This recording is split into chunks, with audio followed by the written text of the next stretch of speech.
Halo, selamat malam semuanya teman-teman. Apa kabarnya? Gimana nih perjalanan kalian di bursa saham? Halo, udah pada join nih. Kita tunggu masa yang lain. Gimana? Masih semangat nggak mencari peluang di pasar saham? Pada malam hari ini kita bakalan ngobrol dengan Ko Thomas William Simarjo yang akrab dipanggil Ko Towil. Masih berjuang kata Rianti, asik sama. Saya juga masih berjuang ya. Baik.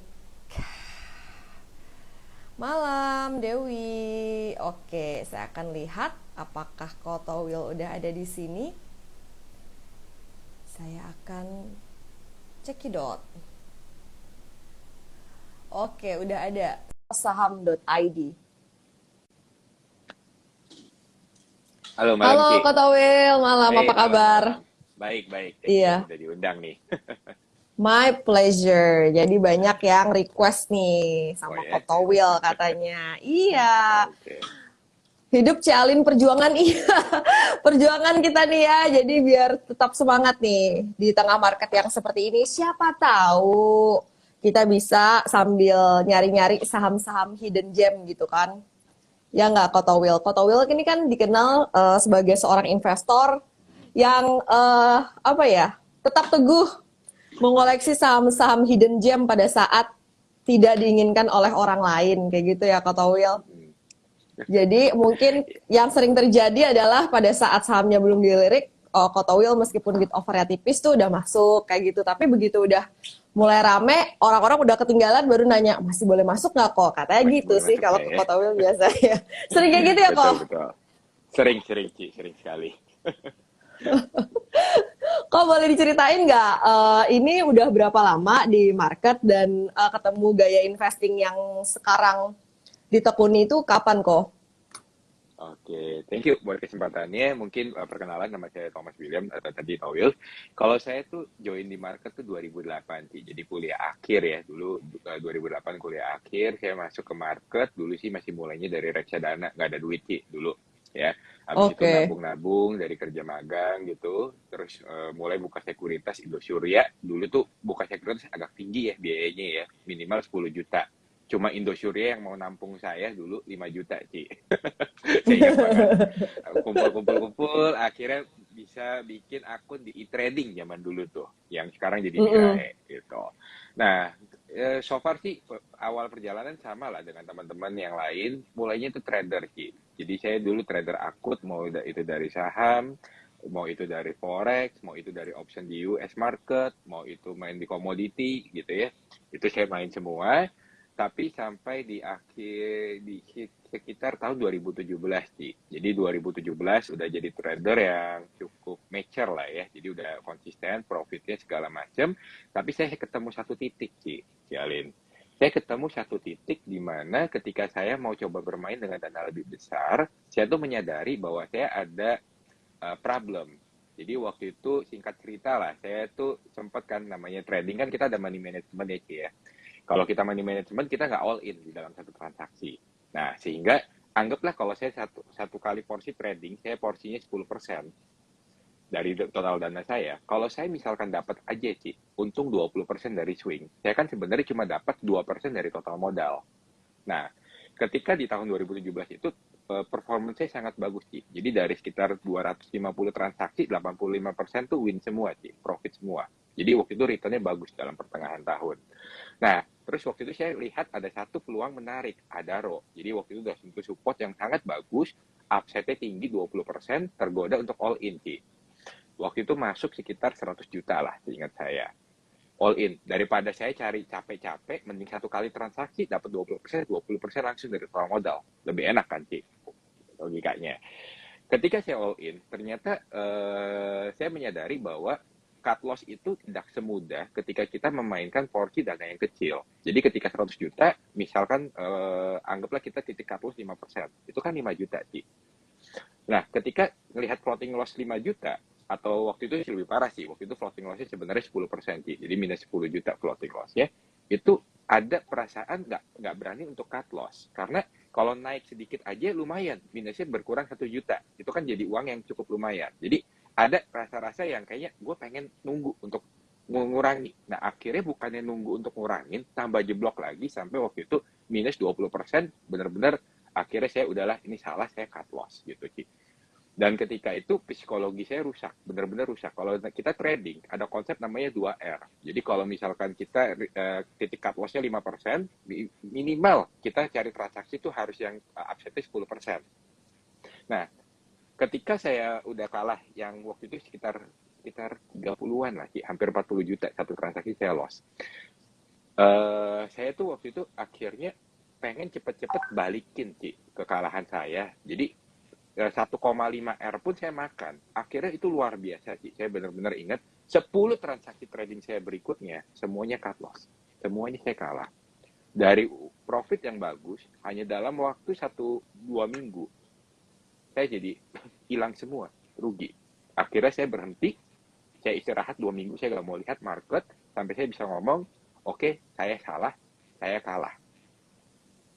Dan setelah itu akhirnya balik lagi, kumpulin lagi dari cuan-cuan yang kecil, dan akhirnya di akhir tahun saya bisa keluar dari market hidup-hidup plus 25% di tahun tersebut. Nah, cuman dari situ saya belajar sesuatu. Belajar sesuatu ketika saya jadi trader, ketika saya mau bermain dengan dana yang besar, saya tuh menemukan titik tembok psikologis bahwa dengan trading 100 juta saja, saya tuh ketemu tembok, psikologi saya bisa rusak. Jadi kalau saya mau bermain dengan dana yang lebih besar, saya harus mencari gaya yang lebih sesuai. Dan akhirnya mencari gaya, ketemulah value investing. Jadi sejak 2018 sebenarnya nggak lama-lama juga, saya tuh baru terjun ke value investing. Sampai detik ini menemukan yang lebih cocok, bermain dengan uang yang jauh, jauh lebih besar juga nyaman-nyaman aja gitu, Ci. Itu sih kurang lebih perjalanannya. Oke, jadi pada ini berarti ke psikologis pribadi ya pada saat modalnya Betul, tembus di atas 100 juta kayak gitu kayaknya belum cocok ya sehingga mencari betul. gaya cari cuan yang sesuai untuk dana yang lebih besar. Makasih nih ceritanya nih Betul. Kotowil. Kemudian Ya, pada kalau kita value investing kan juga ada banyak caranya ya sampai misalnya refine your own system itu kayak gimana? ya kalau itu sih standar lah sih belajar. Jadi Mm-mm. dulu kan mencari apa ya, mencari jalan lah sih ya bermain dengan dana yang lebih besar. Untungnya mungkin nggak tahu ya, untung atau sial, zaman tahun segitu belum terkenal tuh Belvin, belum terkenal Mas Bekti gitu ya, atau Om Ben, belum terkenal. Kalau enggak, saya mungkin udah ketemunya sama pemain-pemain yang berani trading dengan dana yang besar. Kalau dulu belum ada sih yang orang-orang terkenal bermain dengan dana besar. Guru saya dulu pas trading aja paling cuma sekitar 50.000 US dollar, sekitar 500-700 juta rupiah gitu untuk dana tradingnya. Jadi nggak ada ketemu pemain yang besar. Akhirnya pemain yang besar kan saya cari siapa, ketemu Pak Lo Keng Hong gitu ya. Ketemu Pak Lo Keng Hong gitu, ya akhirnya tertarik lah mendalami value investing. Seperti biasa, baca buku Benjamin Graham, baca bukunya Peter Lynch, baca bukunya Philip Heiser, baca bukunya Philip Carrot gitu ya. Ya akhirnya dari buku-buku itu belajar sih untuk dan menemukan coba istilahnya praktek dan akhirnya menemukan gaya yang cocok untuk saat ini. Kurang lebih seperti itu. Tapi sebenarnya kalau saya baca-baca dari tulisannya Kotowil itu Mm-hmm. ya beda juga daripada cara value investingnya Pak Lo Keng Hong kan. Kalau Pak Lo Keng Hong yang eh, per di bawah 10, kemudian PBV-nya di bawah Betul. 1 kayak gitu. Kalau Kotowil kan Mm-mm. enggak Mm-mm. necessarily seperti itu. Boleh diceritain nggak kok yang selama Ya, ini oke. penemuan-penemuan hidden gem-nya? Oke, kalau saya mungkin kalau Pak Lo itu kan benar-benar sebenarnya gayanya Benjamin Graham zaman dulu ya. Jadi benar-benar sigarbat gitu. Kalau saya Mm-mm. pribadi, saya lebih pendekatannya ke Peter Lynch ataupun Phil Fisher. Sebenarnya dua orang itu yang benar-benar menginspirasi saya. Jadi, ibaratnya gini, Ki. Kalau saham itu kita harus paham bahwa setiap saham itu tidak sama. Saham itu punya beberapa klasifikasi. Contoh paling gampang kalau jelasin value investing memang yang Tigarbat atau yang asset play saya sebutnya Ci. Contoh asset play misalkan kisah sukses saya di asset play itu dulu di MMLP, pergudangan. Jadi pergudangan itu contohnya dulu saya beli market cap-nya itu 1,2 T seingat saya Ci.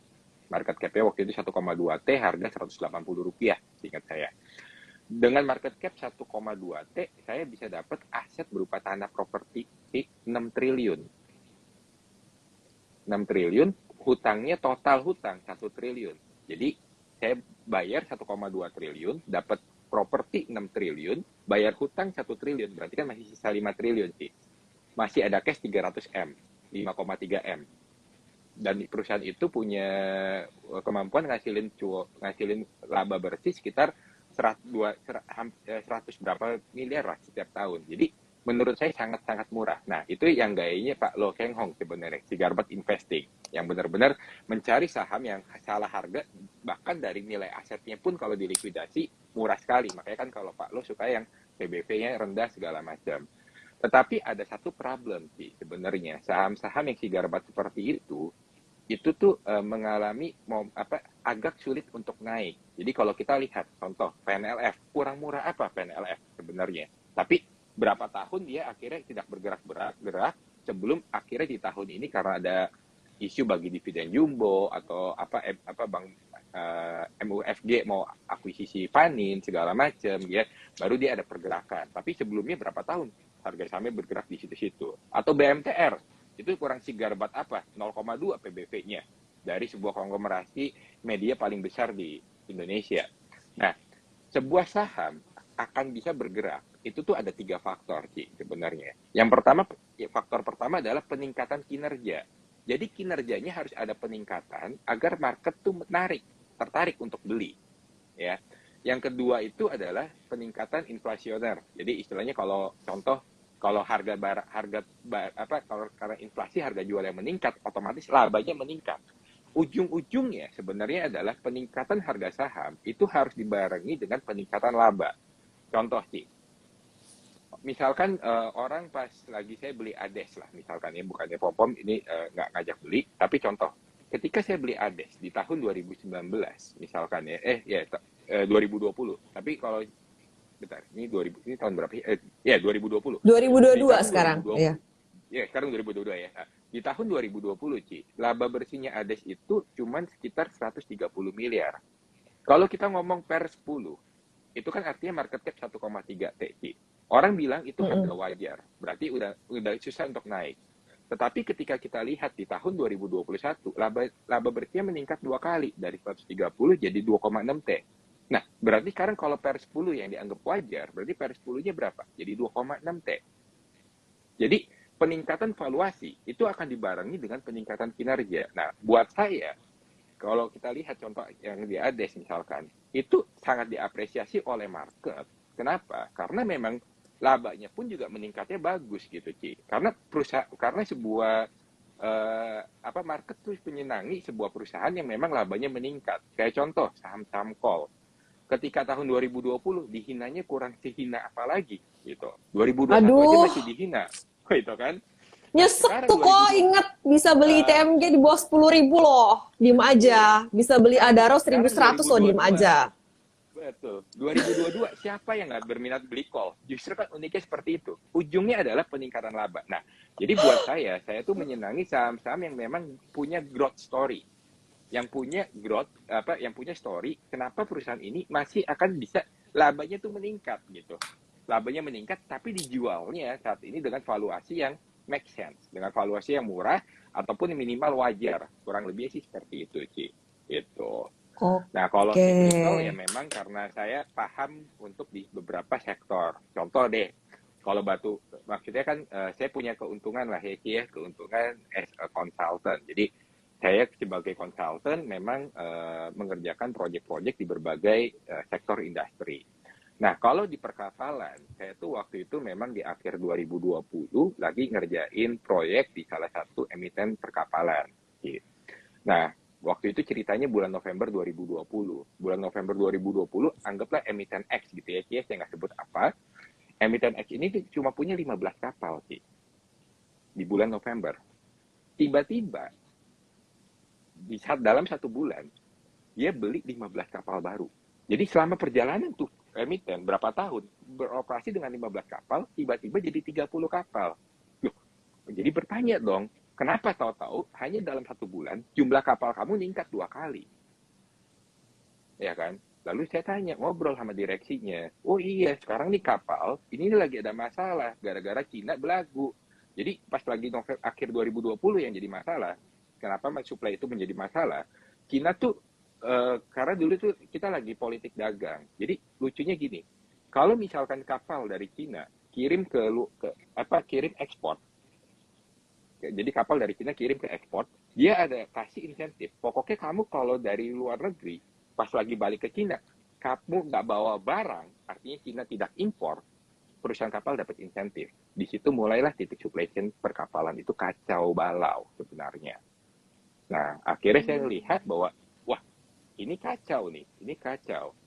Perusahaan kapal udah berani invest gede-gedean, maka saya incer perusahaan kapal. Cuma prinsip saya nggak beli emiten yang saya bisa pegang data. Jadi saya pilih kompetitornya waktu itu. Gitu sih. Jadi Oke, pasti bukan bagian dari SMDR. kode Tadi etik ada yang ya. bilang SMDR. Ya, Iya, bagian dari kode rame etik banget konsultan karena pegang kolom data saya. komen. Iya, tidak boleh Gitu. ya. Ya, Tapi jadi kan rata-rata SMDR, memang SMDR gitu. betul. Dijawab sama Kotowil bukan ya itu ya. Bukan, Baiklah. bukan. Jadi ini menguntungkan juga nih posisi sebagai konsultan ya. Jadi bisa Ya langsung tidak ketemu bisa. sama orang industri ya, bisa ngobrol gitu kan. Kalau kita Betul. baca laporan keuangan kayak apa ya, forward lookingnya itu belum tentu dapat kan, kecuali dari mungkin Ya, apa ya, kata-kata pembuka dari komisaris atau apa gitu di laporan tahunan. ya, betul sih. Tidak bisa dipungkiri memang pekerjaan saya as a consultant membawa keuntungan lah ya sebagai investor sih. Karena memang contoh ya proses terbentuknya laporan keuangan di dalam sistem gitu ya. Karena kan saya yang terlibat pembuatan dari awal sih. Sistem itu ada, saya yang buat gitu ya. Jadi itu angka-angka itu bisa tampil di laporan keuangan menjadi seperti ini. Skenario di belakangnya ada apa aja, ya saya tahu gitu, Ci. Itu. Dan berbagai skenario bisnis segala macam ya saya tahu. Jadi dan keuntungannya memang bekerja di berbagai sektor gitu kan. Mau tambang saya pernah megang, mau plantation saya pernah megang, oil and gas ya nggak terlalu dalam tapi pernah terlibat. Consumer ya itu tidak kayak makanan sehari-hari, apalagi retail gitu sih. Ya kurang lebihnya. Jadi bisa tahulah gambaran di industri itu emang sedikit menguntungkan. Tetapi nggak harus menjadi konsultan untuk bisa seperti itu. Sebenarnya untuk scuttlebutt atau untuk kita identifikasi. Contoh kayak misalkan saya pas lagi invest di plastik gitulah ya, company yang jualan plastik.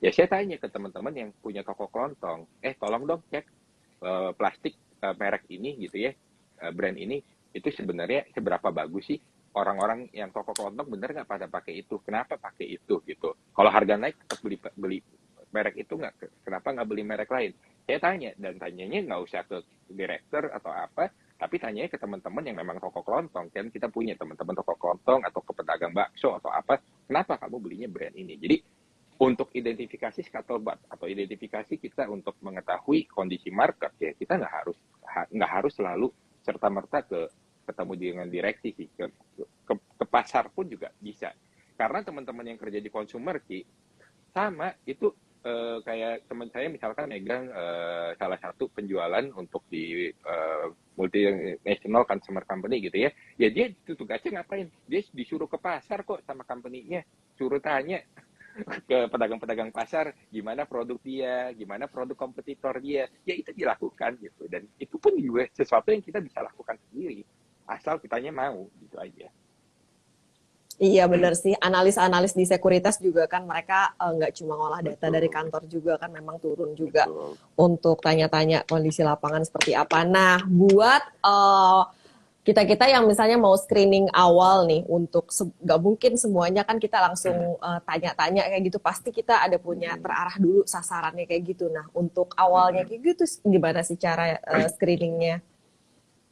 Oke, sebenarnya gini, tadi kan saya udah jelasin sih, ada saham itu Mm-mm, punya klasifikasi. Nah, kita mau cari mm-mm, klasifikasinya apa dulu?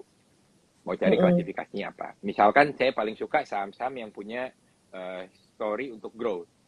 Ya karena mm-mm. itu yang menurut saya simpen sampai lama pun nggak ngelihatin juga nggak masalah mau turun saya hajar lagi aja nggak pusing itu saham growth Ya.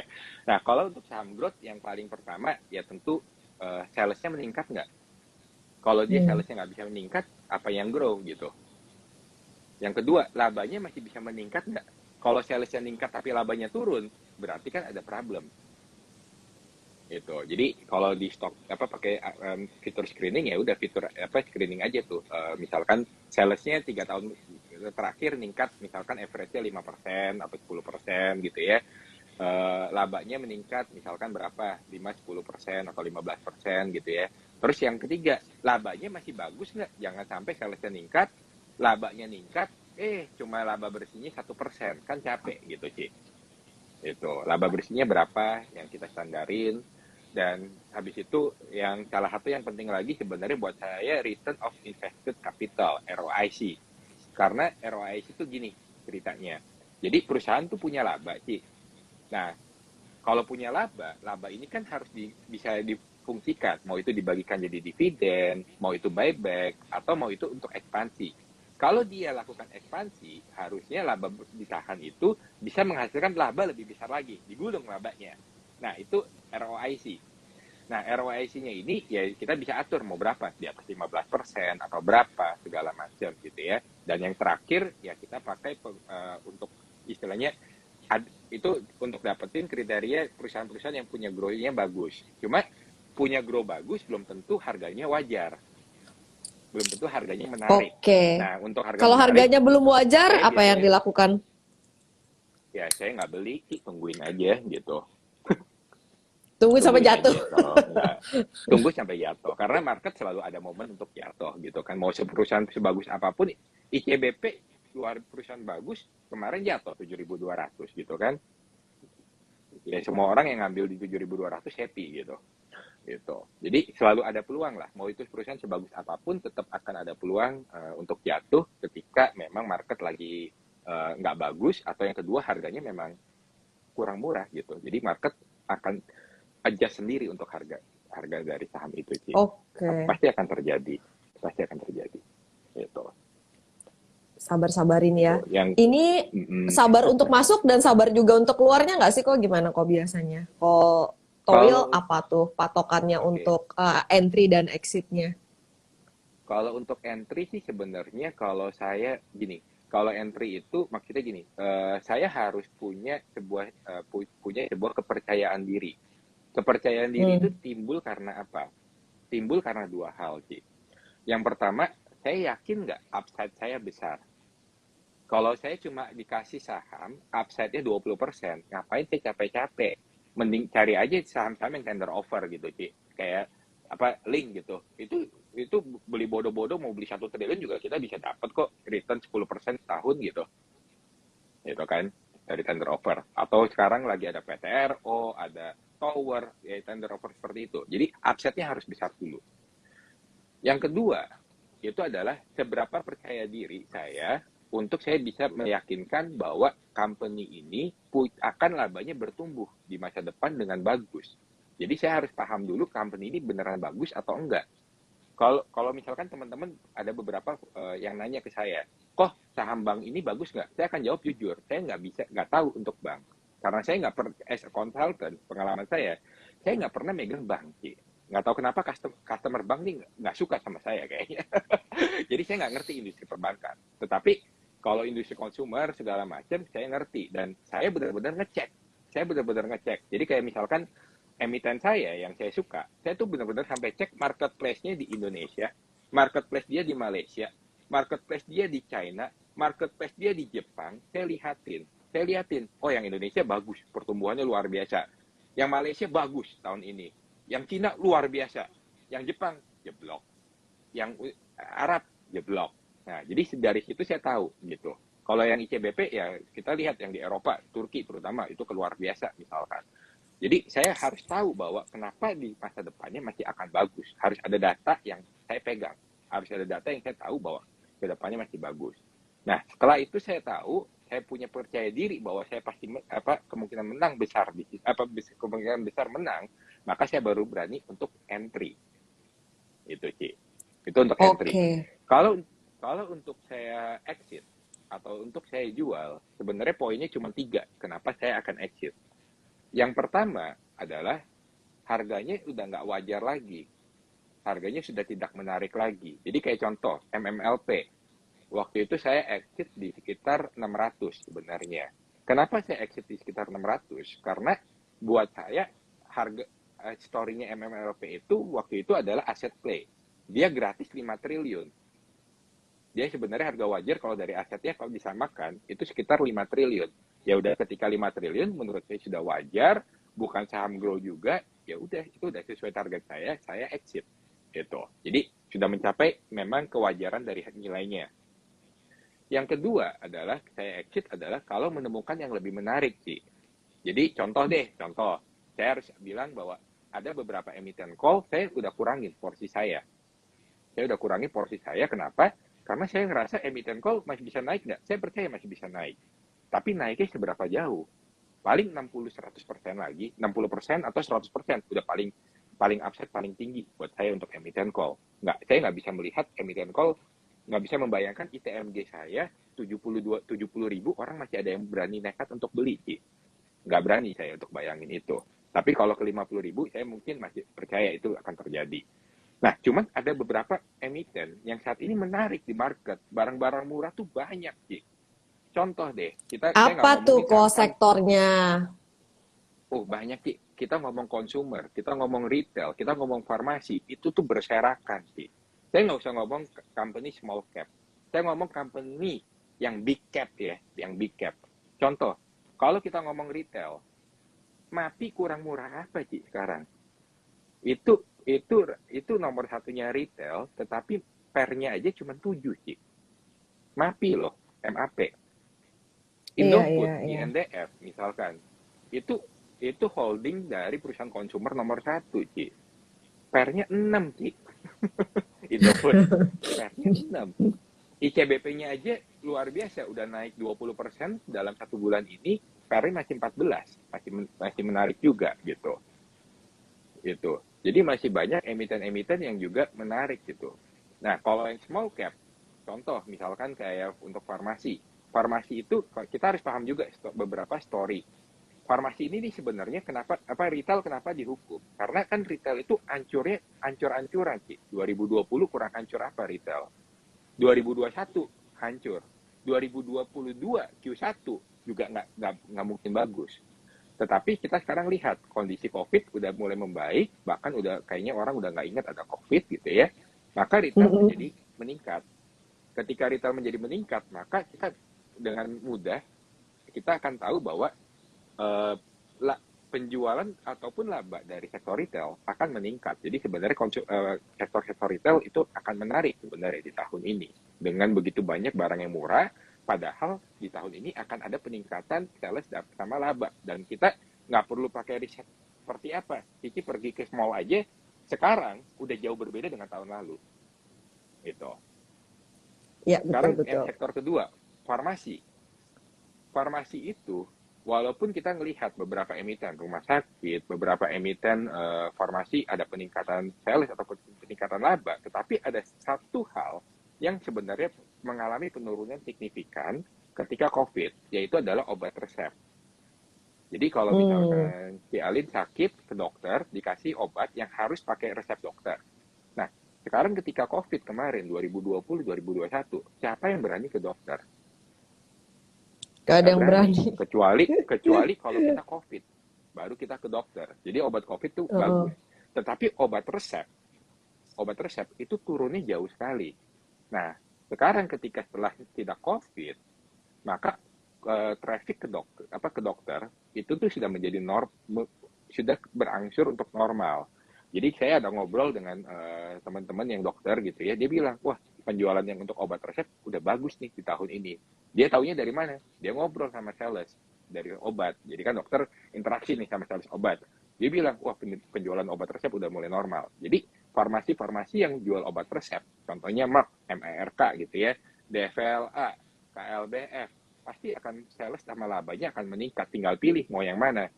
Ada Merck yang pernya mungkin sekitar 7 atau 8, tapi jangkauannya bisa Asia Tenggara, gitu ya. Ada DVLA yang pernya sekitar 5 atau 6, saya agak lupa. dan dia punya obat namanya Renogen sama Bevagen, itu obat yang akan jadi bagus banget sebenarnya buat DVLA, karena Renogen itu sebuah obat yang apa ya, jadi kalau misalkan kita gagal ginjal, ada sebuah apa ya, hormon yang untuk produksi sel darah merah. Nah, kalau penderita gagal ginjal, sel darah apa hormon itu terganggu. Dia pakai Revogen itu untuk menjadi lebih baik. Bevagen tuh obat untuk cancer. Jadi itu kedepannya akan menjadi story yang bagus juga untuk DVLA. Kalau Merck itu ya jelas lah, itu company Jerman, jangkauannya tidak hanya kayak Unilever. Kalau Unilever cuma jangkauan Indonesia, Unilever Indonesia. Kalau Merck itu jangkauannya Asia, itu jadi bagus dia gitu. KLBF ya sayangnya nggak gitu murah aja sih, KLBF masih wajar-wajar aja gitu ya. Tapi EPMT-nya intervalnya menarik gitu. Kalau consumer ya, consumer tuh kadang kan lucu ya sih ya, market panik. Karena apa sih kemarin krisis gandum gitu kan, ICBP Iya. ICBP konyol sekali dihukumnya terlalu besar sampai ke 7.300. Padahal kalau Tapi kata Will kan seneng cermat, kan kalau dihukumnya konyol. seneng kalau itu. Nah, karena ICBP ya Ci ya, ketika krisis gandum orang tuh nggak sadar bahwa yang rugi itu bukan ICBP-nya tapi Indofood-nya sebenarnya. Karena ICBP itu benar-benar disupport. Jadi disupport sama apa Bogasari. Mereka disupport dengan harga tepung yang murah.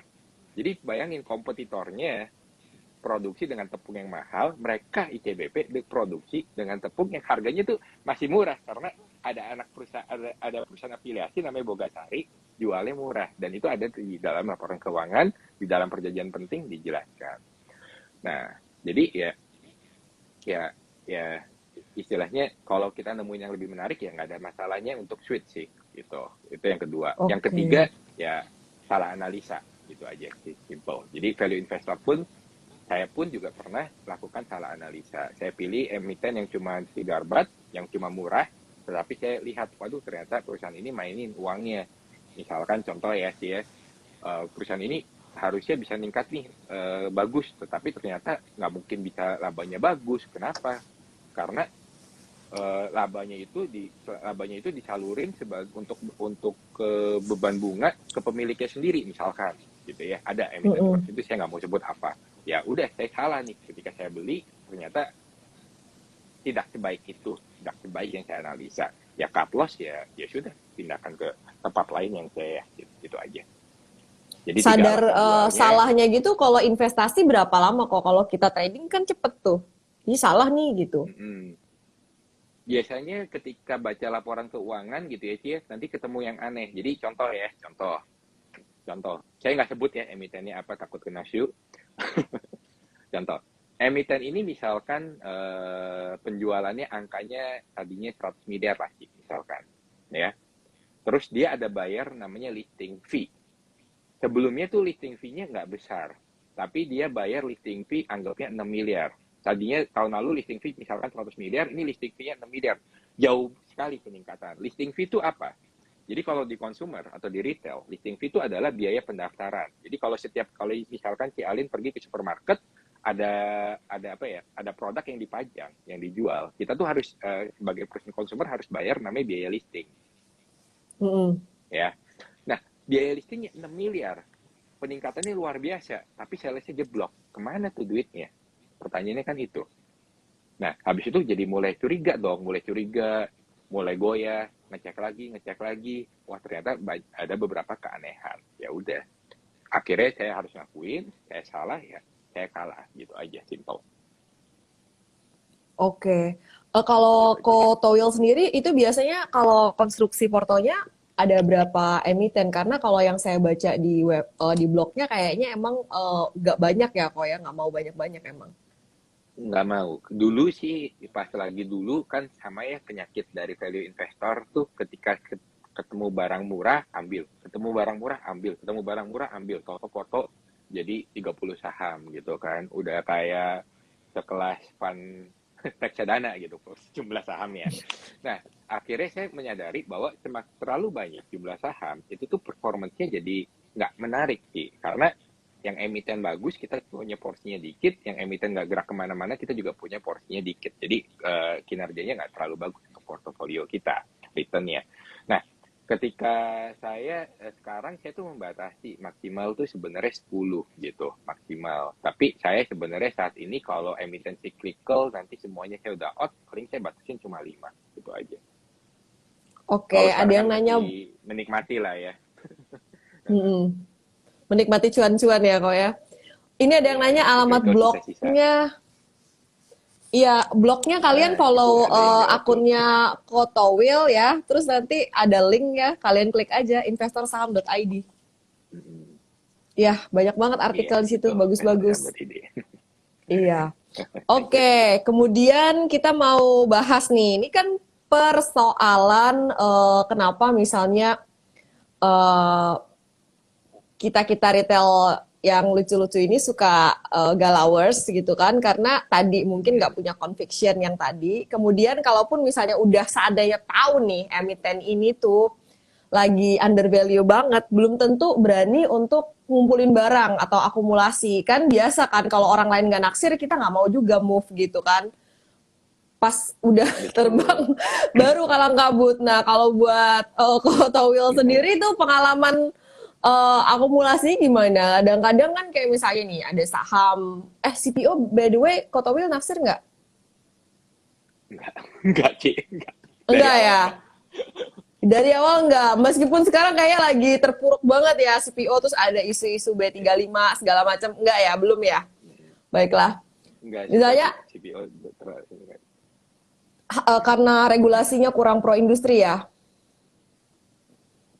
Bukan sih, sebenarnya karena CPO itu barangnya mudah disubstitusi Ci, sebenarnya. Jadi kan beda dengan call. Kalau call nggak ada, itu pembangkit listrik mati semua Ci. Kita nggak ada listrik. Tapi kalau CPO nggak ada, itu masih banyak barang pengganti.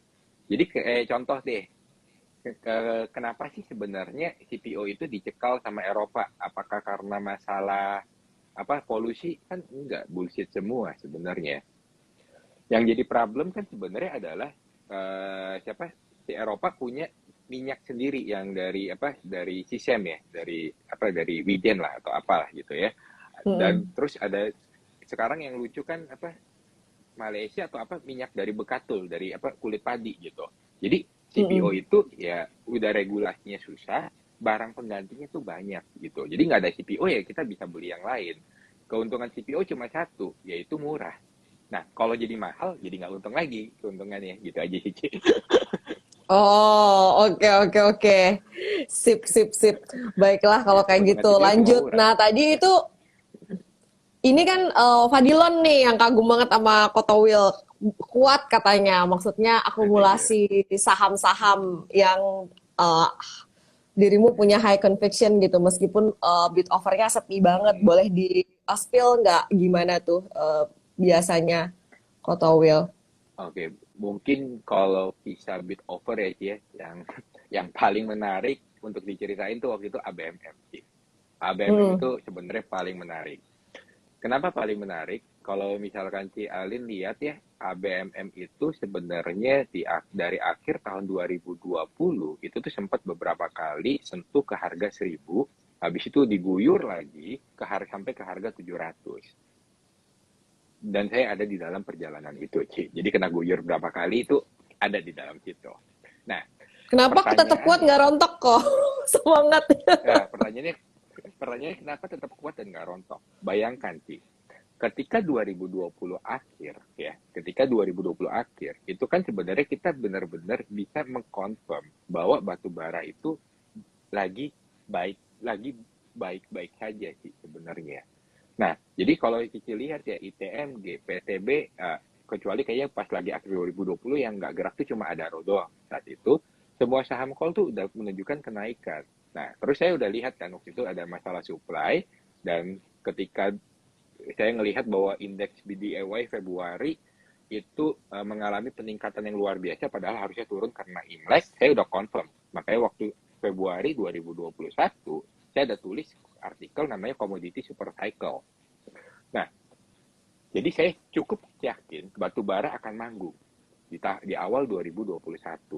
Tapi uniknya, ada satu saham yang orang-orang market tidak tahu bahwa itu adalah emiten yang penghasilannya dari batu bara. Karena ABMM itu kan sebenarnya tidak di sektor mining. ABMM itu masuknya sektornya trade sebenarnya. Jadi orang tuh nggak sadar bahwa ABMM ini adalah di perusahaan sektor batu bara, padahal mayoritas pendapatannya adalah dari batu bara. Dan harga sahamnya anjlok terus, Ci. Dari 4.000 ATH-nya waktu itu 4.000-an something dari IPO turun sampai ke 600, Ci. Itu.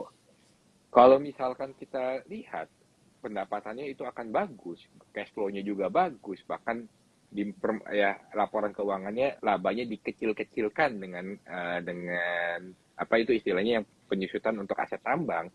Ya, kenapa saya takut gitu, Ci. Buat saya 3.000 dari awal saya bilang ABMM itu harga wajar 3.000 pasti lewat. Saya itu sudah yakinin itu dari awal. Jadi, ya kalau 3.000 saya yakin lewat, kenapa saya 700 sampai 1.000 saya takut untuk beli. Gitu aja sih, Ci, poinnya. Jadi, beli ya kena guyur tuh. Kena guyur 700, ya masih beli lagi, masih beli lagi, masih beli lagi. Ya kena guyur ya sudah lah.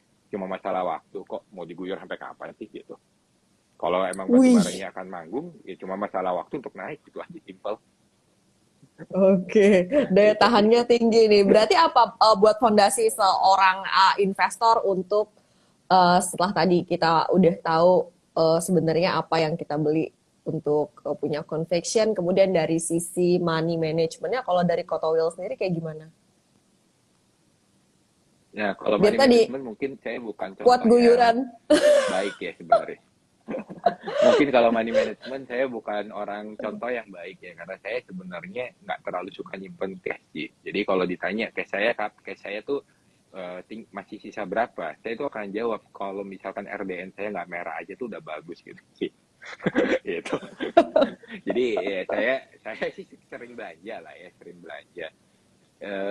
Ya kalau uang nanti ya tinggal dicari lah, itu cari dari mana gitu ya, mau kadang-kadang nakal trading ya dapetin uang, atau scalping dapetin uang ya, uang di market bisa dicari di mana aja lah sih. Kurang lebihnya seperti itu kan. Cuman tetap duit yang besar ya tetap, kalau dapat uang ya taruh di saham-saham yang untuk investing itu sih.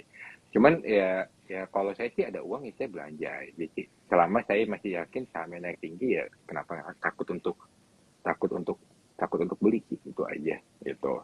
Jadi Oke. ya nggak ada salahnya juga punya money management, kayak masuk sekarang 10% dulu, kalau turun masuk lagi digandain, ya nggak ada salahnya. Cuman kalau saya nggak pusing sih, turunin aja saham saya beli gitu aja, simple. Widih, ini nih susah punya mentalitas begini ya. Iya, Berarti dry powdernya kan misalnya nih commonnya kan dibilang kayak any situation at least punya 30-40% dry powder. Kalau Kotowil berarti that's not the case ya berarti. habis sih. Habis Iya, ya. pokoknya habis. Oke, gini lah, intinya saya masih punya tabungan untuk biaya hidup, udah itu cukup, yang lain boleh dibelanjain gitu aja. Oh, luar biasa. Dia tuh pada ngomong Mujige ya. Susu. Mujigai. Iya, iya. Lucu banget sih. Oke, kemudian dari cash position berarti juga udah kalau sekarang all stock berarti. Kayaknya sekarang sih RDN lagi minus sih Ci, sekarang ya. Nanti mikirin lah besok Senin bayar pakai apa gitu. Ya, all stock lah. Santuy banget ya. Oke, oke. All stock. Lucu juga nih Kotowil, seru ya. Nah, jadi semoga malam ini kita semua ada belajar dari Kotowil ya, punya conviction yang tinggi untuk Amin, amin. saham-saham yang dianggap tadi hidden gem kayak gitu. Biasanya lama nggak sih nungguinnya Hmm. sampai kayak market participants yang lain pada sadar ini tuh gems gitu. Ya, nggak tahu ya Ci ya. Kan orang ada ya, tentu ada yang lama lah. Contoh saya nggak pungkiri ada yang nggak jalan, nggak ada. Tugu saya nggak jalan tuh Ci, malah turun dari 1.400 sekarang berapa? 1.300 ada. Ya santai aja gitu. Ya kalau ada ya beruntung lah ya, cepet ya, dari 1.300 sekarang berapa? 6 6.000 ya, sempat 7.000 gitu kan ya. Itu cukup cepat. ABMM ya nggak lama-lama amat ya, 2021 awal saya beli 700, sekarang berapa? Ya sempat 3.000 turun tuh diguyur sampai 2.000-an. Ya nggak lama-lama juga, cuman nggak bisa janjiin untuk cepat juga sih, karena banyak variabel lah ya, banyak variabel di dalam pergerakan harga. Cuman nggak bisa menutup kemungkinan juga, sebagai contoh, kalau kinerja emiten itu bagus, cuma masalah waktu sampai emiten itu diapresiasi. Cuma masalah waktu yang kita nggak tahu kapan, gitu. Oke, itu ya. Baik, ini tadi ada pertanyaan dari Dudi Sutamanggala, tips cara Mm-mm. entry. Tadi ada temennya Kotowil yang komen, kalau ngomongnya entry berarti ini trader yang nanya. Nggak tahu nih trader apa investor nih. Tapi nggak apa-apa lah, kita belajar sama-sama dari Kotowil ya. Untuk saham-saham yang belum liquid, dong katanya. Kadang ada saham yang murah tapi likuiditasnya belum memadai tuh kok. Kalau trader tuh kayak gitu kok. Kita-kita tuh kalau belum liquid kita nggak berani masuk. Gimana kok, kasih Gini, gini, tipsnya? gini. Saya kasih satu rahasia lah ya. Kan kalau Heeh. trader biasanya ngerti lah running trade gitu ya, ngerti kapan saham kayaknya diguyur segala macam dan lain-lain. Jadi kalau ini sekarang kita ngomong dari istilahnya market maker sih. Market maker itu kan nggak suka namanya kehilangan barang, ya kan. Nah, jadi kalau ada yang lagi akumulasi, kalau teman-teman sadar gitu ya, lagi ada akumulasi, misalkan, habis itu kalau kita beli, kenapa sahamnya turun? Gitu kan, diguyur. Ya oke, ada yang jagain. Sekarang tinggal masalah ngotot-ngototan aja, Ci. Kalau kita takut, kita diguyur, dia akan guyur terus sampai ditungguin kita keluar. Nah, tapi kalau kitanya nggak takut, kita ngambilin terus, dia yang takut. Barang dia dimakan habis sama kita. Gitu aja, simpel. Kalau Kotowil ya berhasil ngambilin barang dia sampai Uh, habis. Kalau retail lucu-lucu. Nggak juga, Ci. Saya tuh nggak pemain besar loh, Ci. Saya tuh nggak pemain Masa besar. Teman-teman, sih? kalau kalau si Alin kenal orang sekuritas kan bisa ngecek porto saya gitu. Berapa? Nggak besar gitu kan. Punya orang perbankan, teman di bank kan ngecek aja BI checking saya. Pasti, wah ternyata pemain kecil gitu aja. Gitu. Cuman, ya maksudnya orang yang ketika saya lihat saham ini menarik, saya cukup yakin orang lain juga akan melihat itu menarik dan semuanya akan ngincar gitu aja sih. Dan cuma masalah waktu, ya yang guyur juga takut juga gitu. Kalau orang-orang pada sadar bahwa barang dia tuh segitu bagusnya dan orang-orang sadar bahwa barang dia begitu bagus gitu. Oke. Ada pertanyaan dari Benz ini di kolom Q&A. Apa sekarang saatnya belanja di market saham? Gimana pandangan pasar saham untuk tahun ini? Kalau saya sih orang tadi RDN saya jadi lagi minus berarti ya. Jadi saatnya belanja ya. Begitu banyak barang bagus. Bahkan kita nggak usah ngomong yang small cap, Ci, yang big cap kayak MAPI per 7, Ci. MAPI loh ini, market leader. Era per 6, Indofood per 6, gitu kan. ICBP per 14. Bahkan perusahaan-perusahaan yang besar-besar aja itu dijual di market dengan harga semurah itu gitu, Ci. Takut apa kita? Ekonomi, orang pada ngomong keras. Ekonomi kita tuh baik-baik aja sih. Hutang Indonesia aja tuh bukannya ningkat, hutang Indonesia tuh lagi turun. Neraca dagang kita itu nggak pernah negatif udah berapa 25 bulan atau 26 bulan. Sebegitu Iya. bagusnya ekonomi kita. Itu. Tapi kalau kita ngikutin market US, ya itu hancur. Emang ekonomi US lagi nggak bagus gitu. Tapi kan ini Indonesia sebenarnya, bukan US. Kenapa kita harus ngikutin market US? Simpelnya sih gitu aja. Oke, jadi meskipun US most likely bakal resesi, Indonesia belum tentu ya, Kak Tawil? Kalau menurut saya akan cukup yakin beberapa sektor ya, consumer, retail, farmasi itu lagi menarik ya. Kalau cyclical ya sekarang sih memang lagi bagus ya, coal itu lagi bagus, kapal lagi bagus. Cuman bagusnya sampai kapan itu yang menjadi tanda tanya. Karena ketika nanti siklusnya udah nggak menarik lagi ya, tentu pasti akan ada penurunan kinerja. Tetapi untuk retail, untuk consumer, untuk farmasi saya sih ngelihat outlook-nya positif ya. Tapi kalau sektor-sektor lain saya belum berani bilang. Kalau perbankan itu memang bukan keahlian saya, jadi saya nggak bisa ngomong gitu. Oke, Jadi ada kalau menurut saya yang baik-baik aja. nih, ada yang nanya nih kok. Kan kalau Towil tadi udah mulai take Hmm. profit sebagian saham call karena ada emiten lain yang lebih menarik dari sisi upside potensial kan. Ada yang nanya nih, Hmm. Sultan Siagian, Betul. tanda-tandanya pesta call abis apa kok? Tanda-tanda ya. Kalau teori dulu lah sih. Kalau teori sebenarnya kan gini, call ini apa namanya namanya barang cyclical. Ini menarik karena harganya meningkat karena demand-nya terlalu tinggi tetapi supply-nya kurang. Itu kan selalu menjadi momen untuk cyclical. Jadi kebalikannya, tanda sektor cyclical itu akan habis adalah kalau saldo inventory dia meningkat, artinya barang dia numpuk, tetapi penjualan turun sih. Artinya kan sama aja kayak kita dagang, barang kita makin banyak, tetapi kok penjualan kita turun. Apakah volume penjualan yang turun atau harga jualnya yang turun? Dua-duanya nggak ada yang bagus. Jadi secara teori resminya, ketika saldo inventory kita meningkat, ketika saldo revenue kita turun, itu adalah tanda buruk untuk emiten cyclical. Mau itu call, mau itu kapal, CPO atau apapun itu. Itu penjelasan untuk resmi, penjelasan untuk istilahnya teknisnya lah ya di laporan keuangan. Tetapi ya untuk emiten cyclical sebenarnya kan masalah terbesar nih supply, bukan di demand. Demand tuh banyak.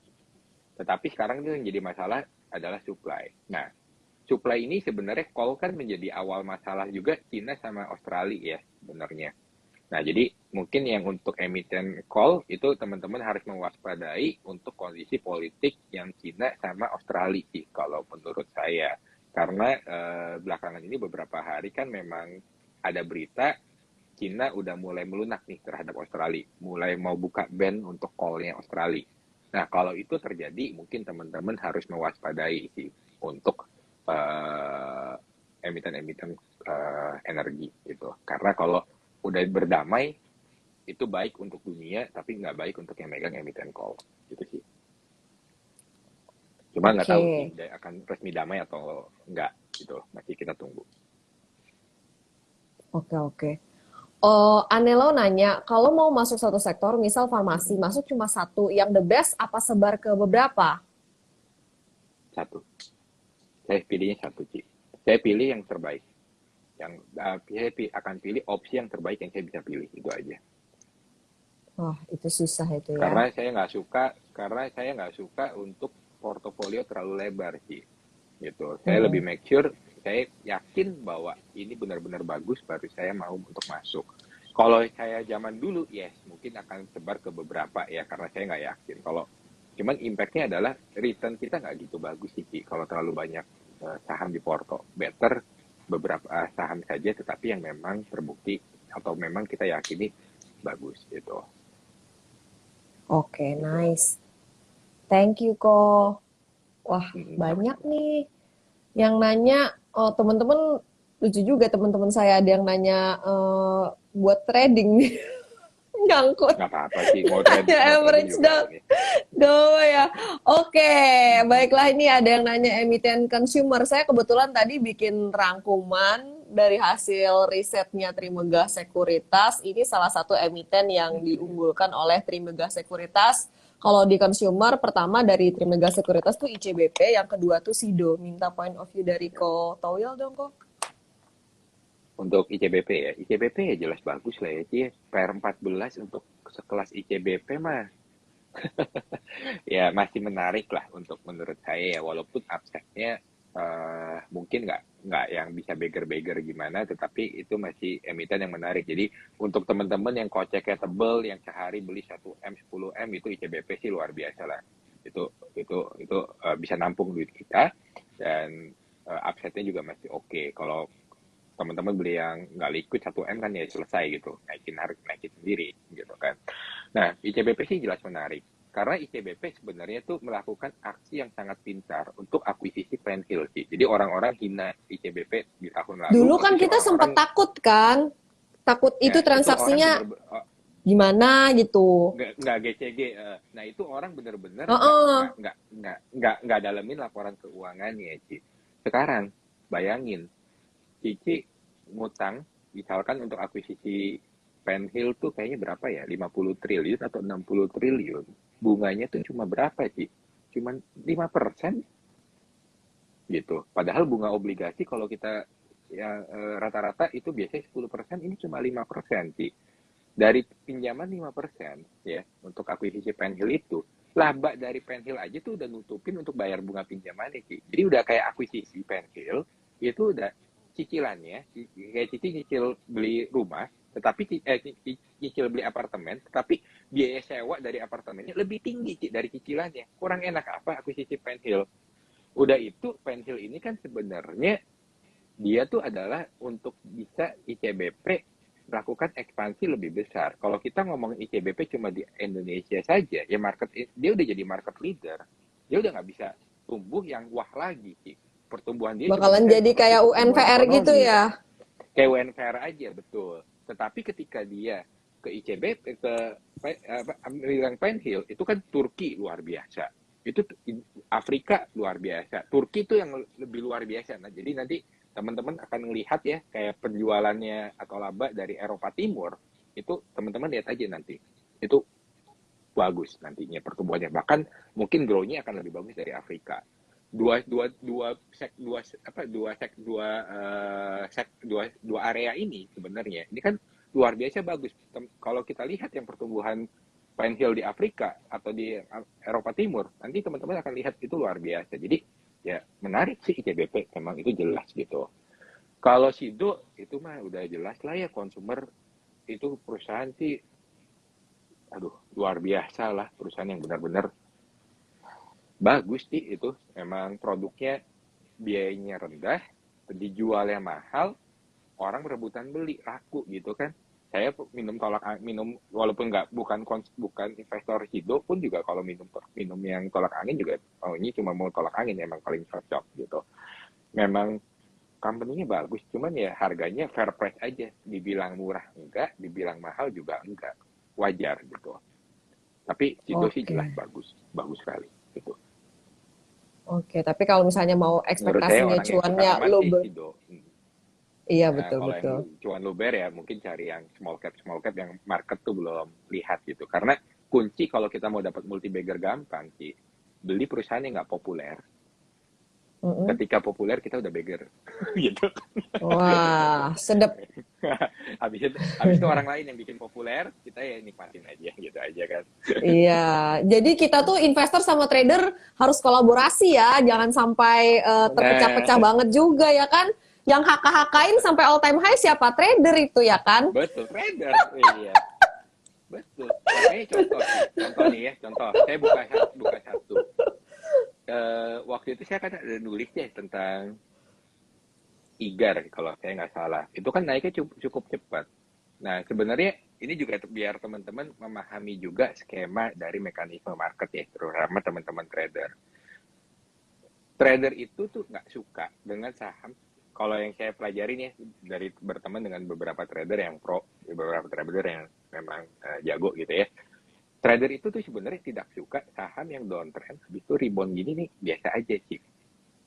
Karena ya istilahnya cuman naiknya paling berapa sih, 5%, nggak seru. Tapi trader yang jago itu tuh suka saham yang breakout technical, sebetulnya apa technical breakout. Jadi kalau misalkan resisten nih, dia break dan dikonfirm, habis itu naiknya akan kencang. Nah, IGAR kemarin contohnya, dia tuh ketika tembus 500 ya, ketika tembus 500 itu kan sebenarnya dia tembus technical breakout sebenarnya sih. Makanya trader pada masuk tuh. Jadi pas lagi ada satu hari, IGAR tuh biasanya transaksi cuma 200-400 juta, ada satu hari dia tembus 500, peng, toto jadi transaksi 2M, 4M gitu. Jadi ya Mm-mm. ya sebenarnya trader sama investor ya bisa kolaborasi lah, kurang lebihnya seperti itu. Cuman Iya betul. ya ya tinggal ya ya tapi ya kan emang horizonnya kalau trader Beda. 10% lepas segala macam Mm-mm. Tadi ada yang bilang yang gitu. nyangkut Tapi siapa? Yang nyangkut yang nggak disiplin ya. ya yang aku udah Kalau nggak yang pro disiplin, mah udah betul. tahu gimana what to do. Wah, Yang masih lugu-lugu kalau biasanya nyangkut. scalper mah jago, ada wah ini tanda-tanda guyur udah lepas gitu kan. Mereka dari running trade kan nggak ada yang lihat chart gitu. Kalau chart juga paling chart menit lewat MA5 mereka ambil, turun MA5 mereka jual gitu kan. Konsepnya gitu aja. Bener. Tinggal kuat mental nggak? Kalau saya nggak kuat, Iya. nggak bisa jadi backti saya. Nggak bisa, nggak cocok. Kota Will pertanyaannya banyak banget. kadang-kadang saya lebih 1 jam masih nggak keputus sih, nggak apa-apa ya? Boleh nggak kok? Nggak apa-apa, santai, santai, santai. Nih, ini banyak banget yang nanyain ya, properti view-nya Kota Will gimana sih kalau soal properti nih? Hmm, Oke, properti itu ada tiga. Properti itu kalau menurut saya terbagi jadi tiga sih. Ada properti yang istilahnya landed house. Nah, kalau Mm-mm. landed house ini kan, jadi misalkan istilahnya rumah tapak lah. Jadi Ki Alin mau beli rumah segala macam. Rumah tapak biasanya itu dibeli untuk ditinggali.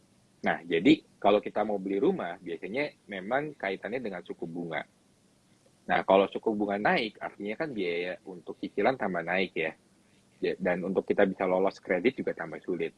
Nah, saya melihat landed house ini masih belum masuk ke momentumnya, apalagi kita pasti harus naikin suku bunga. Bulan ini menurut saya kita harus naikin suku bunga, kalau enggak rupiah tambah keteteran. Jadi untuk landed house saya bilang belum. High building, high building itu contoh kayak apartemen sih, apartemen atau mungkin commercial building juga high building gitu ya.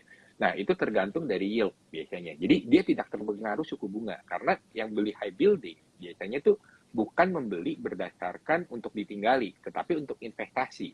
Jadi beli disewakan.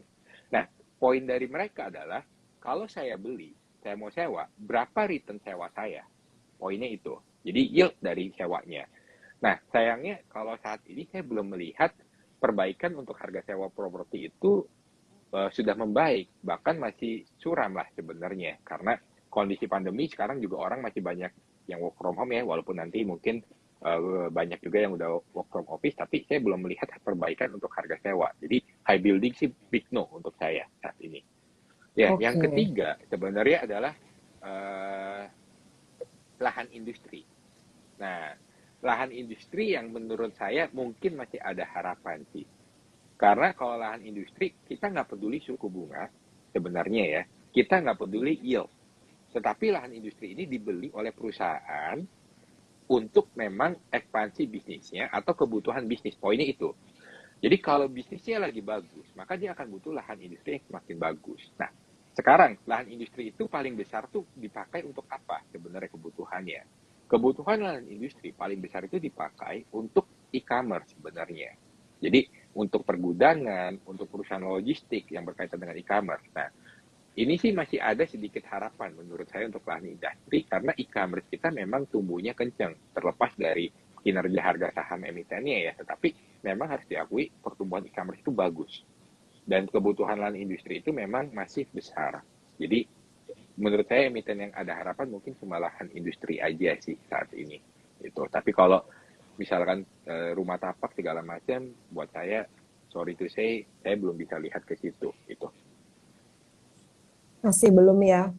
Kok tadi kalau yang sempat kita bahas terkait dengan conviction ya, kemudian growth story, sales meningkat, laba meningkat, return of invested capital.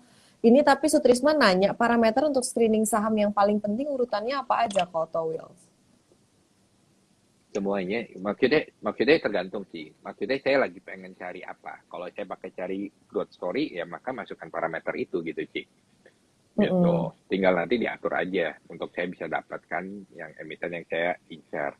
Tetapi kalau misalkan aset play ya gampangnya, kalau aset play ya Ci, saya suka perusahaan cashnya besar ya, perusahaan Mm-mm. cashnya besar dibandingkan dengan market cap gitu misalkan. Jadi ya tinggal tinggal bikin aja misalkan cash sebesar berapa, 0,7% dari market cap, artinya cashnya 70% dari market cap, yaitu mungkin kita akan bisa mendapatkan emiten-emiten yang aset play gitu sih. Kayak contoh misalkan Alin screening Harum gitu ya. Screening Harum di tahun 2020. Saat itu market cap-nya 1T. Uang cashnya kayaknya di atas 1T sih. Jadi kalau Cici beli Harum di 2020, gratis tuh Harum sih. Gitu. Nah, ini Bener. tergantung kita lagi mau cari yang mana. Kalau kita mau carinya cyclical, ya. Kalau carinya cyclical, ya jangan ngeliatin pernya murah gitu, Ci. Karena cyclical itu kalau kita mau dapetin di awal, justru pernya nggak mungkin murah. Ketika harganya udah naik 2-3 kali, pernya jadi murah. Kayak Cyclicalnya ITMG betul. sekarang ya kok. Iya. ITMG Eh, dulu eh, malah PR-nya lebih gede ITMG gitu. dulu PR 15, sekarang malah PR-nya berapa? 5 gitu kan. Nah, jadi kalau cyclical ya cari yang memang pertumbuhan laba kuarternya berapa, meningkat 50%, meningkat 60%. Nah, itu kan salesnya meningkat tinggi. Nah, itu ciri-ciri dari cyclical gitu, yang ada peningkatan sales, peningkatan laba signifikan di dalam periode yang short term gitu. Gitu. Karena kayak kapal kan laba 1 tahun meningkat 10 kali, apaan gitu kan. Ya itu cuma mau emiten-emiten cyclical yang bisa seperti itu. Nggak mungkin emiten growth, nggak mungkin emiten asset play bisa mengalami itu, hanya emiten cyclical yang bisa. Jadi kalau mau cari emiten cyclical apa yang akan manggung gitu ya, ya cari yang selalu sama labanya ningkatnya cepat gitu dan harganya belum meningkat jauh ya, itu kan ciri-cirinya. Jadi tergantung kita mau carinya emiten yang klasifikasinya yang mana, kurang lebihnya seperti itu. Oke, semoga menjawab ya Pak Sutrisman. Jadi tergantung Mm-mm. eh, apa yang dicari itu tadi ya, kategori apa Betul, kayak gitu betul. ya. Baik, Amin. kita akan bahas pertanyaan yang lain. Kayaknya tuh kalau saya tiap IG live ya banyak yang nanya konstruksi kenapa pada pada masih pegang ya. Oke, Oke. kita akan jawab pertanyaan yang lain dulu nih ya. Coba kita cari pertanyaan yang lebih Niko, sebelum kita bahas yang tadi. Kualitas atau kuantitas data historis yang harus lebih diperhatikan untuk growth stock? Nah, ini orang salah. Orang salah. Mm-mm. Mm-mm. Orang selalu menganalogikan investasi atau analisa saham kayak pelajaran matematika. Maksudnya gini, kenapa analisa itu selalu kayak istilahnya menghafal caranya, kayak istilahnya kita ambil angka dari sini, dipindahkan ke sini, kalikan ini, bagi ini, dapat sekian. Kalau hasilnya bagus kita masuk, kalau hasilnya bagus kita nggak masuk. Investasi itu art, seni gitu. Nah, kita tuh nggak bisa cuma mengandalkan data historis. Data historis berguna untuk kita belajar, bukan untuk kita mengambil keputusan di masa depan. Sebagai contoh nih ya, kemarin ada satu orang tanya ke saya, Pak, ada satu emiten, kenapa labanya misalkan naik turun ya gross profitnya? Nah, apakah karena bahan bakunya adalah berkaitan dengan komoditas? Ya udah, saya tanya ke dia, komoditasnya apa? Kertas. Ya udah kamu lihat aja. Pas lagi laba bersihnya naik di tahun berapa? Tahun 2018. Kamu lihat INKP sama Tekim. Labanya penjualan sama labanya naik di tahun 2012. Oh, naik tinggi. Ya berarti betul. Pengaruh kenaikan bahan baku di dalam emiten tersebut adalah karena komoditasnya. Jadi kalau komoditasnya naik ya labanya turun. Kalau komoditasnya turun, labanya naik. Kurang lebihnya kan gambarannya seperti itu. Nah, jadi data historis adalah untuk kita mempelajari company itu seperti apa. Tetapi untuk kita bisa tahu growth story ke depan, ya dari apa yang kita sudah pelajari dari data masa lalu, itu untuk kita bisa mengkalkulasikan di data masa depan, Ci. Jadi contoh, kalau misalkan ada perusahaan, ya, ada perusahaan, dia labanya turun karena bahan bakunya meningkat. Kalau misalkan sekarang labanya peningkatannya kecil, tetapi habis itu ada di tahun mendatang ada penurunan biaya bahan bakunya. Misalkan dia bahan baku yang paling besar minyak. Terus bahan baku minyaknya turun dari sekarang berapa? 120 US dollar, total turun jadi 70 US dollar. Artinya kan cost dia turun. Tapi harga jual nggak mungkin ada nama harga jual turun, nggak ada sejarahnya harga jual turun kecuali cyclical. Ya udah kita dengan mudah bisa tahu bahwa itu labanya akan tingkatnya gila gitu aja sih. Kayak contoh kan yang fenomenal tuh sebenarnya kaca ya, MFG ataupun ya MFG lah paling fenomenal sebenarnya. Itu kan sebenarnya dia orang-orang pada masuk di 3.000 karena dia melihat bahwa wah ini kaca lagi luar biasa gitu kan. Apa dia dulu kompetitornya Cina. Cina Cina pas lagi masuk IMFG nggak bisa apa-apa. Maksudnya sorry, IMFG nggak bisa memiliki penjualan sama laba yang bagus.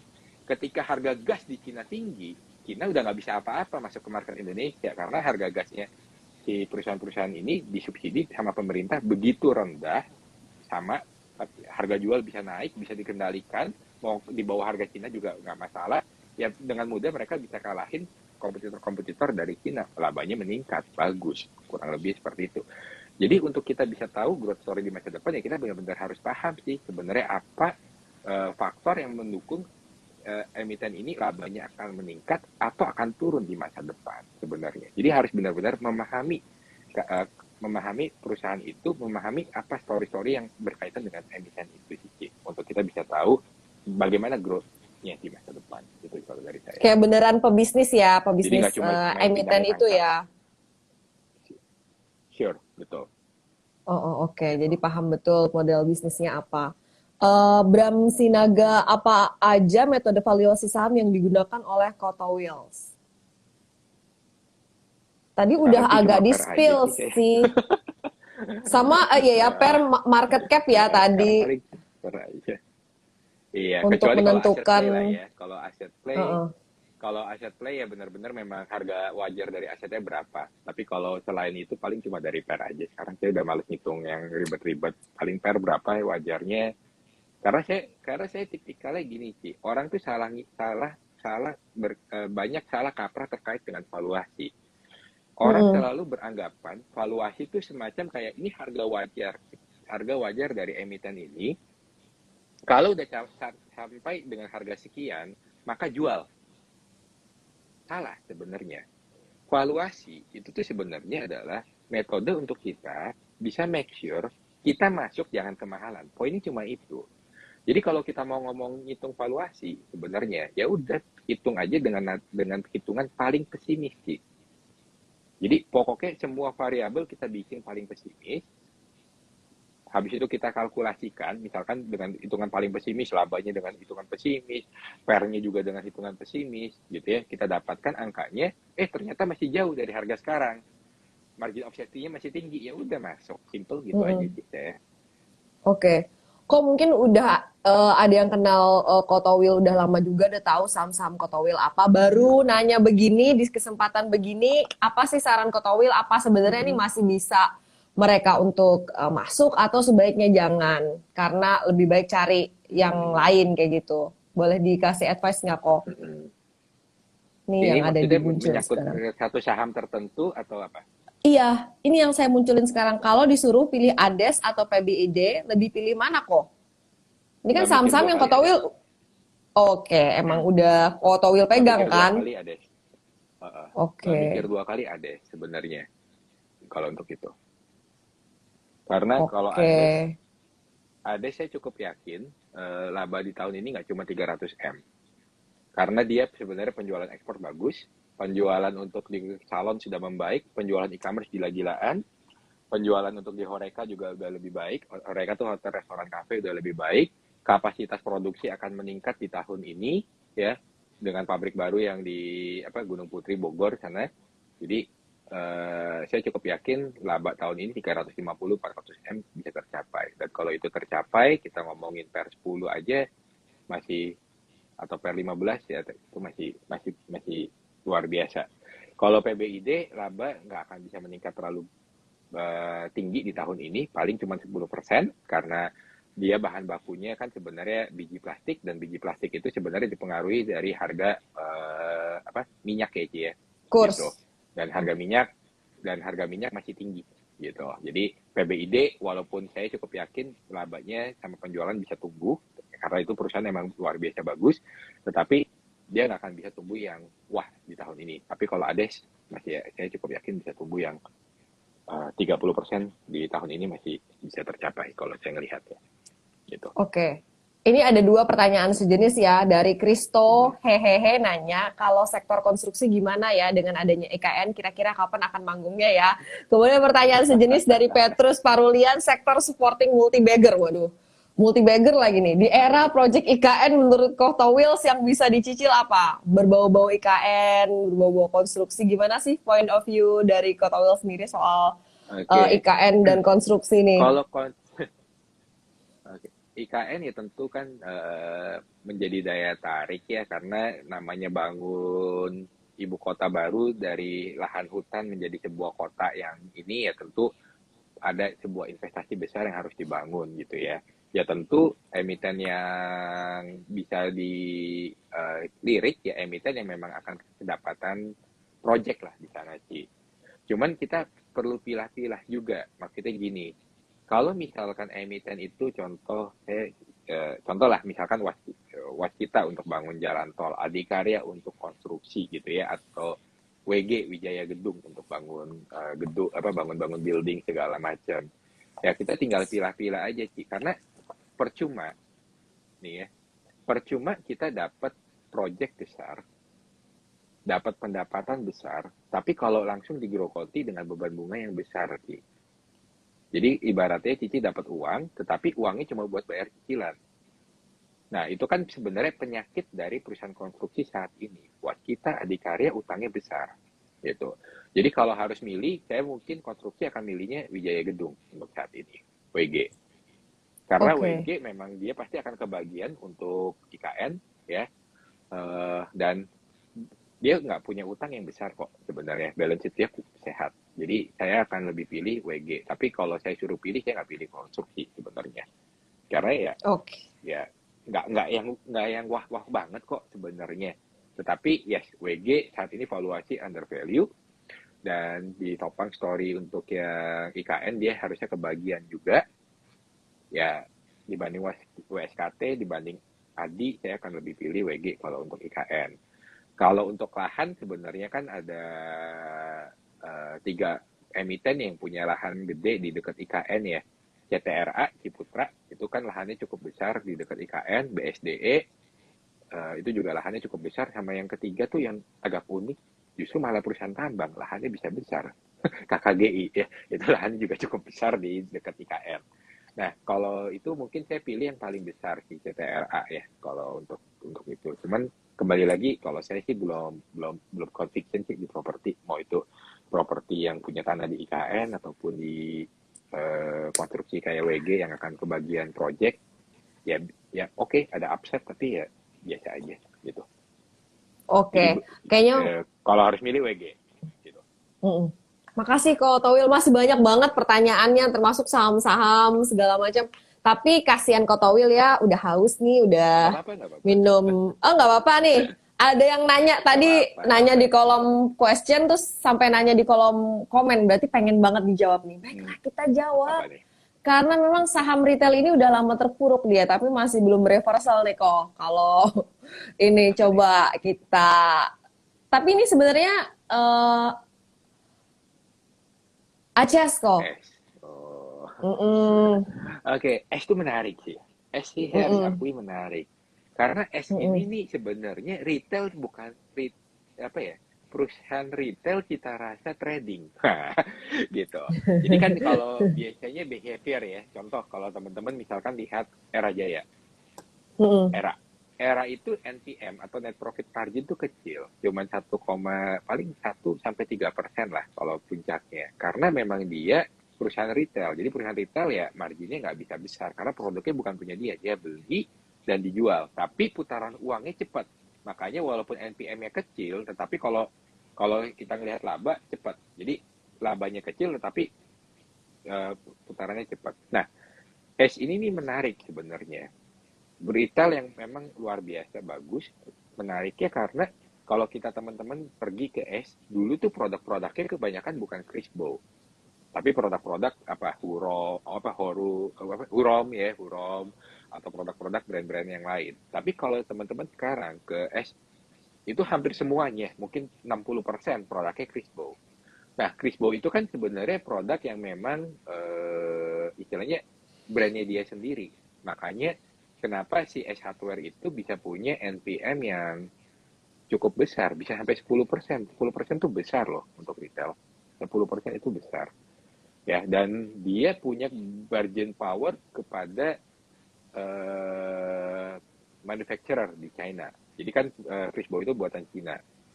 Kalau misalkan teman-teman tahu ya, dulu saya nggak sebut brandnya apa, sempat ada orang kepercayaannya S Hardware, orang kepercayaan kawan lama lah saya sebutnya ya, bikin perusahaan kompetitornya S Hardware sih. Itu kan masih Mm-mm. konyol.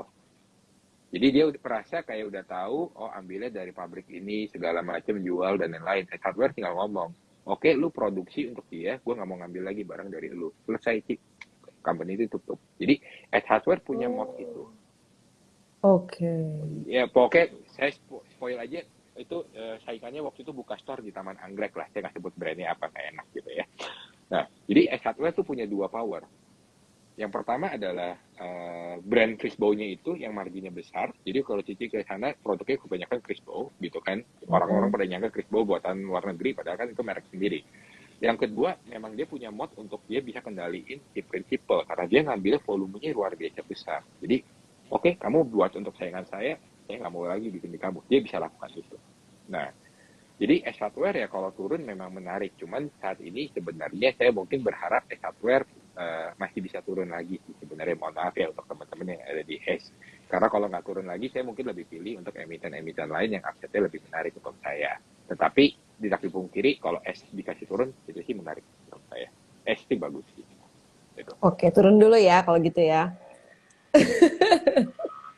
Ya, kalau bisa sih turun Baru sih. Maaf ya menarik. Iya ya. Pak JS ya. Iya. Mohon maaf yang udah di dalam ya. Ya, Oke, ya ini kurang tadi tahu sebenarnya saya belum udah ada posisi. kita singgung sedikit. Iya, Pak JS ada ya. Anelau nanya lagi nih, acuan per wajar itu lihat dari mana ya? Perbandingan tahun-tahun sebelumnya atau ke saham sejenis?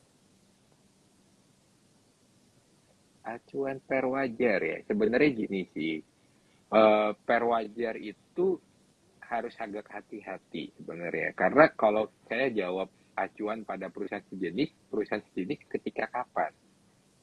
Ketika Hmm. kapan? Hmm, ya. Nah, jadi gini, kita harus menyadari dulu, perusahaan itu wajar dibayar mahal kalau satu, Ci, memberikan kepastian. Kalau misalkan kasih kepastiannya tinggi, maka wajar dong dibayar mahal. Kalau dia pasti bisa growth-nya bagus, kalau dia pasti bisa kasih dividennya bagus dan konsisten naik terus, wajar nggak dibayar mahal? Wajar. Tapi kalau perusahaan itu laba naik, laba turun, kadang untung, kadang rugi, wajar nggak dibayar mahal? Nggak wajar, gitu. Jadi kita harus tahu dulu seberapa emiten itu memberikan kepastian untuk kita memberikan per yang wajar sebenarnya. Nah, teman-teman juga perlu sadar apa definisi dari per, ya. Kalau kita ngomong per 15, artinya kan adalah perusahaan itu wajar untuk dibayar dengan laba istilahnya kita membeli perusahaan itu dengan 15 tahun dari laba bersih saat ini. Artinya kita membeli dengan ekspektasi return setahun itu adalah 100% dibagi 15, which is artinya berapa? 6,5%. Nah, sekarang kita lihat obligasi itu berapa. Kalau obligasinya misalkan 3%, itu ada perusahaan kasih 6, istilahnya return 6%, ya oke. Okay. Tapi kalau toto kayak misalkan di tahun sebelum kita krisis COVID kemarin, obligasi berapa? 10%. Maka ekspektasi market itu berharapnya bisa 20%, which is pair-nya misalkan pair 5 segala macam, kecuali ya company-company yang punya growth-nya tinggi. Jadi untuk kita melihat kewajaran pair itu nilainya berapa, ada dua faktor. Yang pertama, perusahaan itu bisa memberikan kepastian atau tidak. Yang kedua, seberapa besar return yang bisa diberikan dari investment yang resikonya rendah seperti deposito, obligasi. Karena semakin tinggi return dari deposito obligasi, maka semakin tidak menarik. Kecuali emiten-emiten yang labanya bisa naik 30%, 50%. Nah, itu mau dibayar per mahal juga masih oke gitu. Makanya kenapa saya suka company-company yang grow-nya tinggi. Yang kedua, itu kita juga bisa lihat konsensus sebenarnya. Jadi kayak misalkan Contoh kalau kita ngomong call itu nggak akan ada kecuali ya ada beberapa emiten yang emang nggak liquid banget. Saat ini mungkin nggak ada orang yang mau menghargai call itu maksimal kayaknya per 8. Itu sih konsensus dari analis-analis. Call itu kayaknya maksimal per 8 udah. Jadi kalau orang-orang berharap call nanti dari laba ini kali per 20 kan ini labanya luar biasa. Nggak akan kejadian menurut saya. Itu per 20 kalau harganya udah turun. Ketika labanya turun, jadi fairnya malah naik. Kalau kita ngomongin perusahaan tower itu kan kita tinggal lihat aja dari contohnya. Kalau tower sih bukan pakai per ya, tower itu pakainya EV to EBITDA, itu sih udah kayak konsensus resmi lah untuk non non non non non apa ya udah kayak konsensus dari para analis itu biasanya EV to EBITDA saat ini pasaran di kisaran 20. Makanya kenapa TOWR kemarin tuh agak konyol juga ya. TOWR ketika harga 1000 itu kan sebenarnya EV to EBITDA 11 ya. Itu orang-orang pada nggak mau beli. Ketika harga 800 orang-orang pada takut pada jual. Ketika harga 1200 tender offer orang-orang pada nanya gitu. Jadi ya ada dari konsensus juga dan juga dari pengertian kita perbandingan juga dengan suku bunga dari investment yang aman gitu ya, sama ya kepastian gitu aja. Semakin pasti semakin wajar untuk dibayar mahal gitu. Oke. Kemudian ini, mungkin ini terakhir kali ya. Ada yang nanya ngobrolnya Boleh. malam banget sih. Iya, saya suka IG Live malam-malam. Kenapa? Karena jam 7 jam 8 tuh orang-orang pada IG Live semua. Makanya Kemudian saya pengen tuh juga saya tuh udah puas beraktivitas gitu. Kalau saya pernah ya jadi narasumber IG Live jam 7 malam, teman-teman. Masih di jalan loh. Stop di pom bensin buat IG Live. Kalau waduh. jam 9 tuh udah selesai aktivitas gitu. Tenang Iya, gitu. iya, Kalau saya betul, sih. betul.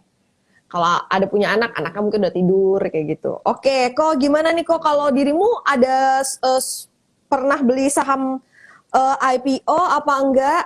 Ini sekarang ada yang nanya Moratel nih. Kalau saham IPO itu soalnya antara nominal sama harga IPO-nya tuh udah pasti harga listingnya tuh tinggi. Jadi dia andai kata ARB berjilid-jilid pun masih cuan itu yang listing. Tapi ini ke atas saya Oke, soto ya. Gimana Kota Will? Silakan nih yang nanya saya Moratel open soalnya. dulu lah ya. Iya. Saya open kalau ditanya pernah beli IPO atau enggak, pernah sih Ci. Tapi bukan untuk dana serius, lebih ke arah apa ya, sometimes tuh kita jadi investor kan beli Boring. saham bener terus gitu ya Ci, boring gitu. Kadang kan butuh yang senang-senang juga lah, butuh yang adrenalin, nggak bisa dipungkiri lah ya Ci ya. Tapi saya juga kalau beli saham-saham yang IPO saya make sure dulu, tapi make sure saya sebenarnya nggak terlalu ngelihat dari harganya berapa segala macam sih, karena biasanya tidak menarik gitu ya.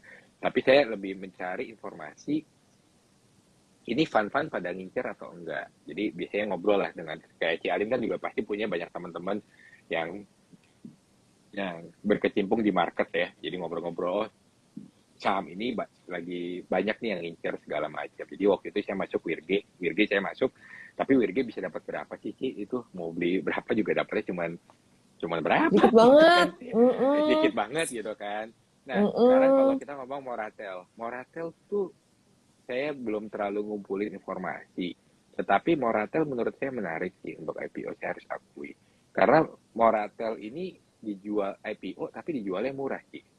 Jadi kan biasanya IPO dijualnya tinggi, Moratel dijualnya murah. Seingat saya Moratel itu dihargain EV to EBITDA-nya itu sekitar cuma 8 kali. Nah, padahal Jadi biasanya rata-rata 20 ya tadi di industri ya. betul, betul. Jadi dia dijual dengan harga yang dalam tanda kutip lah under value sebenarnya Moratel. Jadi ya itu menarik, cuman ya nggak mungkin dapat barang banyak ya karena menarik itu aja. Karena menarik itu aja ya. Iya, gitu. Jadi ya udah. Nanti hari pertama hari kedua ya kita nggak bisa beli, paling dapat barang berapa? 2%, paling banyak 10%. Iya. Kalau kita belinya di bawah 10 juta, ya cuma segitu aja. Gitu. Ketika kita mau beli ya udah resikonya tinggi karena mungkin udah harganya meningkat beberapa kali. Tetapi kalau ditanya Moratel menarik, menurut saya menarik. Gitu. Oke, menjawab pertanyaan. Wah, makasih banyak Kota Will, baik banget. Sama-sama. Baik banget. Mohon maaf ya teman-teman, pertanyaannya saya lihat di kolom question masih banyak banget. Tapi nanti kalau kita jawab semuanya, bablas ini jam 11 malam ya. Ini aja udah over 30 menit ya. Semoga point of view Kota Will tadi memberikan gambaran buat kita insight-nya kayak gimana, cara menilai suatu sektor kayak gimana, cara menilai suatu saham bagaimana, sehingga mungkin ada beberapa yang bisa teman-teman aplikasikan sendiri kayak gitu ya, nanti bisa menjawab sendiri pertanyaan-pertanyaan teman-teman. Oke, terima kasih banyak Kota Will, thank you, banyak berkat, sehat selalu sekeluarga. Makasih untuk rekan-rekan Bandar Kota Will juga yang malam ini bergabung. Waduh, bandara ini nggak ada. Ada tuh tadi katanya. Baik. Iya, Kak Thomas baik banget ya. Iya, makasih ya teman-teman semuanya ya. Semoga Oke, cuan. Bye. oke, thank you, bye. Thank you.